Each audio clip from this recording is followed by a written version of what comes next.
The Australian values, the thing on Home Affairs website, I had a good read of that. Oh, I've got it. I've got it here Oh, actually. this is the as defined by public service bureaucrats. yeah. of all people. I'm sure it's lovely. But Actually, did you want me to pretty good, I read? thought. Did you want me to read them out? Or? It's up to you, but just reading that, I'm like, it's such an easy thing to abide by. I've got nothing against it. Yeah. When I became a I'd like to citizen, know I what had it to is. sign that Yeah. statement. Yeah. Yeah. Yeah, just so you know, guys, and just so everyone that's following us online, this is very free-flowing, guys. We're not going to resolve this in one sit-down, but this is very free-flowing. This is a classic discussion on the show. So the temporary and provisional visa applicants, as well as permanent visa applicants, this is what they basically have to go through. All relevant permanent visa applicants must sign this, essentially, in order to go through. I understand, so this is a declaration, I understand that Australian society values respect for freedom and dignity of the individual, freedom of religion, including freedom not to follow a particular religion, freedom of speech and freedom of association, commitment to the rule of law, which means that all people are subject to the laws and should obey it, parliamentary democracy, whereby our laws are determined by parliamentarians elected by the people, that those laws being paramount and overriding any other inconsistent religious or secular laws, equality of opportunity for all people, regardless of their gender, sexual orientation, age, disability, race, or national or ethnic origin, a fair go for all that embraces mutual respect, tolerance, compassion for those in need, equality of opportunity for us all. The English language as the national language and as an important unifying element of Australia's society. And I understand to conduct myself in accordance with these values and the Australian society and during my stay in Australia and to obey the laws of Australia. I don't see a problem with that, but I see a problem with the government abiding by that. They've violated freedom of speech, Actually. Unbelievable. In 2020, 2021, where was my freedom of association or the freedom of speech for doctors as well as people who just wanted to go about their lives without a mandatory injection? Where was the dignity of the individual in being able to leave your home and decide whether or not you wanted to have an injection of a new vaccine? Yeah, because it's about power. Because all of it is about power. Because from culture you can derive power and say to Murray, give me power and I represent your culture. Damien, give me power and I represent your culture. Bend the knee. One of the best and one of the only ways to get power is to lie. That statement there, all of us live within minutes of suburbs which don't just speak more than 50% English at home, but I think you'll find all of us, I certainly live within suburbs that are more than 50% not English fluent. So how can you be signing that statement, which every citizen must, and it be true? It's called lying, because you don't. You just show up, you sign the piece of paper or whatever it is. Paul, you may have read what you were signing, but most people didn't. Most people didn't. I agreed with it. They had to swear an oath to the king or queen. And I don't think they would have even known who that is if you showed a portrait to them just a month later. I don't think anyone would. Oh, who's this? Who's this? We could all go to different suburbs and hold a portrait up of the king. Oh, who's that? Don't know. Looks like a monarch. You could hold up any king and they'd say it's King Charles. You could hold up any queen and they say it's Queen Elizabeth. It's called lying. They lied to that middle-aged woman in Casino when she was outraged, saying that someone didn't agree with the idea of multiculturalism then. The definition of it was completely different then from what it was today. Only when we got to 1988 did we significantly see what it is now. And we're going to change it again. We're moving on from the melting pot. It's a tossed salad of multiculturalism. I'd like to break down that word a bit, multiculturalism. Yeah. What do we actually think it means, and which aspects of multiculturalism are positive and negative? Because there are authoritarian aspects of multiculturalism, morally neutral aspects of multiculturalism, and ones that have actually real bite. You know, like for instance, having different foods and different styles of clothing. Okay, everyone can live together like that.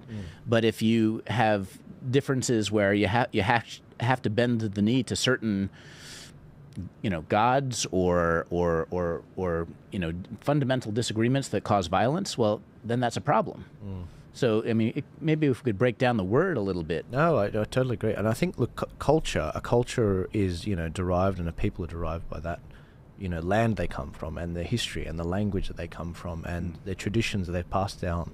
But I think, Damien, you hit the nail on the head when you said Australia is not meant to be a multicultural place in the sense of the word that it's become to mean. We're meant to have an umbrella called the Australian culture, and then under that, lots of little umbrellas. Yeah. But they all are encompassed, and the dominant culture is Australian culture. So we have to acknowledge that the dominant Australian culture is British, right? It came from Britain.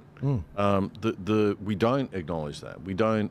And I'm saying this as an Irish guy, and I mean, what a lot of new Australians don't understand is how divided Australia was between Protestants and Catholics. Oh, yeah. And the Irish and English in the sort of right up until the 60s, really. Yeah. There were like, you know, there was, I mean, the Liberal Party was the Protestant Party and the Labor Party was the Catholic Party, and there were department stores in my hometown of Brisbane.